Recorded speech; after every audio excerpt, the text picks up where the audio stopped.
মূল কারণ হলো আমি গণ অধিকার পরিষদ প্রতিষ্ঠাতাকালীন থেকে গণ অধিকার পরিষদের সাথে সম্পৃক্ত এবং গণ অধিকার পরিষদ আমি বাঞ্ছারামপুরের প্রতিষ্ঠাতা করি।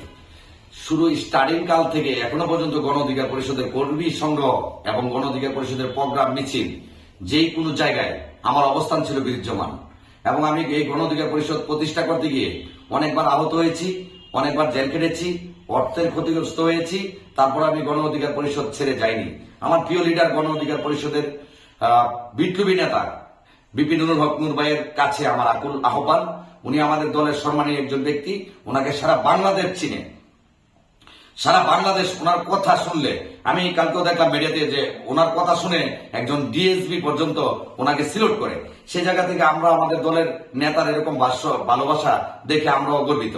কিন্তু আমাদের এই গর্বিতর ভিতরেই আমি চাবো যে আমার বিষয় যেন আমাদের প্রিয় লিডার নুরুল হক নূর ভাই একটু বিবেচনা করে আমাকে যেন বাঞ্ছারামপুরটা অন্তত একটু বিবেচনা করে আমাকে নমিনেশন দেয় এবং এই তৃণমূল যেটা চাচ্ছে যে বাঞ্ছারামপুর যেন শফিক ভাই প্রতিষ্ঠাতা করেছে, শফিক ভাইকে নমিনেশন দেওয়া হয় এবং যদি আমাকে নমিনেশন দেয় ইনশাল্লাহ এই বাঞ্ছারামপুরের সিটটা বিপিনুরকে আমি গিফট হিসাবে ওনার হাতে তুলে দেবো ইনশাল্লাহ।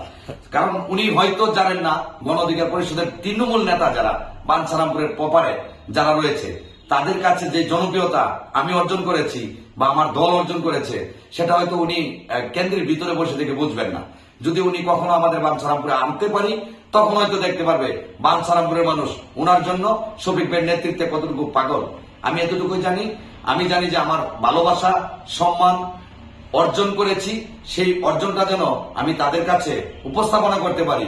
সেই জন্যই আজকের এই সাংবাদিক সম্মেলন এবং সাংবাদিক সম্মেলন থেকে আমার সর্বোচ্চ চাওয়া বিপিনুর হক নূর ভাই এবং প্রিয় লিডার রাশেদ খান ভাই, আপনারা সকলেই আমার প্রতি একটু দৃষ্টি দিয়ে সুদৃষ্টি দিয়ে বিবেচনা করে আমার আসনটি যেন আমাকে বুঝিয়ে দেওয়া হয়। আমি ইনশাল্লাহ আপনাদের জন্য দলের জন্য কাজ করে যাচ্ছি, সারা জীবন কাজ করে যাব। আচ্ছা, আপনার সম্প্রতি কিছু ভিডিও বের হয়েছে, একটা ভিডিও ভাইরাল হয়েছে, এই বিষয়ে আপনার মানে আপনি পজিটিভ দেখছেন না নেগেটিভ দেখছেন ভিডিওটিকে? ভিডিওটি আমি পজিটিভ দেখছি যে আমাকে মানুষের চিনেছে। এখানে একটা কথা রয়েছে সীসা, যে শব্দটা সেটা আমি আপনাদেরকে ব্যাখ্যা করে দিই। এটা উক্ষা, এটা বাংলা ভাষায় উক্ষা উচ্চারণ করা হয়। যারা প্রবাসে আছে তারা সবাই জানে, আর বাংলাদেশে যারা আছে তারা হয়তো বুঝতে পারে নাই, তাদের জন্য তাদের একটু সমস্যা হয়েছে। আর এটা মেন ইস্যু না, আমাকে সবাই চিনে জানে, এটি আমাদের কাছে খুব ভালো লাগার বিষয়, কারণ আমার দল পরিচিত হয়েছে। আপনি কতটুকু আশাবাদী আপনি বাঞ্ছারামপুর থেকে মনোনয়ন পেলে গণ অধিকার পরিষদের আপনি নির্বাচিত হতে পারবেন? ইনশাল্লাহ আমি শতভাগ আশাবাদী, কারণ এখানে যেহেতু আমরা দেখতে পাচ্ছি যে বিএনপি এখনো পর্যন্ত এখানে কোনো প্রার্থী সিলেক্ট করেনি, তো সেই জায়গা থেকে তৃণমূল যারা আছে আওয়ামী লীগ, বিএনপি, জামাত এবং হাত পাকার ইসলামী আন্দোলন এবং অন্যান্য দল যারা রয়েছে, এনসিপি রয়েছে, প্রত্যেকটি দলের প্রধান লিডারদের সাথে আমার বিশেষ করে আমার খুব সুসম্পর্ক। তারা আমাকে ছোট ভাইয়ের মতো দেখে, আমাকে খুব ভালোবাসে, স্নেহ করে এবং ভালোবাসা দেয়। আমি তাদের সাথে কাঁধে কাঁধ মিলিয়ে ইনশাল্লাহ জনগণের ভালোবাসা অর্জন করে সিটি পাবো বলে আশা করি। আপনি যদি এমপি হন তাহলে বাঞ্ছারামপুরের জন্য আপনি কি কি করবেন? ইনশাল্লাহ আমি অত্যন্ত গুরুত্বপূর্ণ একটা কোশ্চেন যে আমি বাঞ্ছারামপুরের জন্য কি করব। দেখেন, সারা বাংলাদেশের জন্য আমাদের কাজ করা উচিত।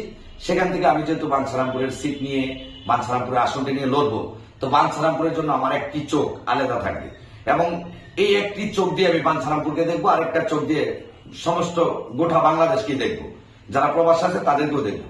কিন্তু এই একটি চোখ বাঞ্ছারামপুরের মাটিকে উন্নয়ন করতে, উন্নত রোল মডেল হিসাবে গড়ে তুলতে যা যা করণীয় দরকার, তা আমি যেদিন নির্বাচন হব তার পরের দিন আমার কাছে কোদাল নিয়ে আমি নিজে প্রথম ফেরিঘাটের ব্রিজের একটা পিলার নিজের হাত দিয়ে গাঁথা করবো ইনশাল্লাহ। সরকার অনুদান দেখ আর না দেখ, আমার বাঞ্ছারামপুরবাসীর কাছ থেকে 10 টাকা করে ভিক্ষা করে নিয়ে হলেও, আমার পকেটের টাকা দিয়ে হলেও আমি একটা পিলার গেড়ে হলেও তাদেরকে দেখিয়ে দিব রাজনীতি এভাবে করতে হয়, জনগণের রাস্তা সচল করার জন্য। তার মানে আপনি জনগণের মুখাপেক্ষি হতে যাচ্ছেন নির্বাচিত হওয়ার পর? ইনশাল্লাহ, অবশ্যই। আমি কখনো ভিআইপি কালো গ্লাস দিয়ে গাড়ি দিয়ে চলাফেরা করবো না। ইনশাল্লাহ আমি একজন অটু নিয়ে চলাফেরা করব। আমার কোনো শত্রু লাগবো না, কারণ আমি সবার সাথে বন্ধুত্বময় সম্পর্ক রাখবো। আমি যেন রাস্তা দিয়ে খোলামেলা হাঁটতে পারি। আপনারা দেখছেন যে একটা ইউরোপীয় একটা ব্রিটিশ পার্লামেন্টের একজন প্রধান নেতা, উনি খোলামেলা ঘুরেন। এরকম খোলামেলা যদি আমি না ঘুরতে পারি তাহলে জনগণ আমাকে কেন ভোট দিবে? আমি জনগণের কাছে জনবান্ধব হতে চাই। জনগণের মনের কথা বুঝতে চাই, জনগণকে আমার উন্নয়নের কাজগুলো বুঝিয়ে দিতে চাই, যার জন্য আমি খোলামেলা করতে চাই। আমার বড় ধরনের কোনো ভিআইপি জীবন আরামায়েশ করার জন্য আমি রাজনীতিতে আসিনি। যদি আরামায়েশ করতাম, যখন আমি কুয়েতি এয়ারলাইন্সের ইকুইপমেন্ট অপারেটর ছিলাম, আমার 2টা গাড়ি ছিল, আমি এই জিন্দিগি ছাইড়া দিয়া, ওই এত বড় একটা প্রপারের জিন্দিগি ছাইড়া দিয়া আমি দল করার জন্য বাংলাদেশে মাটিতে পা রাখতাম না। আমি ওইখানে বসে থাকতাম, আসমানে থাকতাম। আমি জনগণের ভালোবাসা চাই। আমি এমপি হই না হই সেটাই ইস্যু না। আমি জনগণ বান্ধব হতে চাই, জনগণের কাজ করতে চাই। আমি জনগণের গোলাম হিসাবে বাঞ্ছারামপুর দাঁড়াতে চাই। আমি জনগণের গোলাম। আমি এমপি মন্ত্রী হিসাবে পরিচিত হতে এখানে আসিনি। আপনাকে যদি অন্য দল থেকে স্বাগত জানায়, যে গণ অধিকার পরিষদ থেকে ছেড়ে আপনি অন্য দলে আসেন, যে কোনো দল আপনাকে ডাকতেই পারে, যেহেতু আপনি একটা দলের প্রধান বর্তমানে বাঞ্ছারামপুর উপজেলায় আছেন, তাহলে আপনি কি যেতে ইচ্ছুক? দেখেন, এটার কোশ্চেনের উত্তর আমি এখন দিব না। আমি শুধু এতটুকু আপনাদেরকে অবগত করতে পারি যে বিগত এই 2-3 দিন আগে যখন আমার একটা ভিডিও ভাইরাল হয়, বিভিন্ন দলের উপর মহল থেকে আমাকে কল দেয় এবং মেসেজ করে। আপনারা চাইলে আমি তার ডকুমেন্টস দিতে পারবো।